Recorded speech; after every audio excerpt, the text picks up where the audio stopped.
মধ্যবিত্ত শব্দটা খুব ছোট, তাই না? কিন্তু এর অর্থটা খুবই বিশাল। এর অর্থ হলো মনের মাঝে হাজারো স্বপ্ন আছে, কিন্তু স্বপ্ন পূরণ করার সামর্থ্য নেই। মধ্যবিত্ত মানে লুকিয়ে রাখা অভিমান, বলতে না পারা ভালোবাসা, না পাওয়ার শত বেদনা। মধ্যবিত্ত মানে নিজের আধুনিকতা নিয়ে ভাবার আগে পরিবারের সবার কথা ভাবতে হয়, কারণ সে মধ্যবিত্ত পরিবারের ছেলে।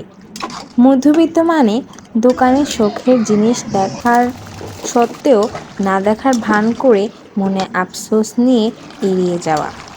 মধ্যবিত্ত মানে সবার চোখের আড়ালে নিঃশব্দে কান্না করা এবং সবার চোখের সামনে নিজেকে হাসি মুখে উপস্থাপন করা।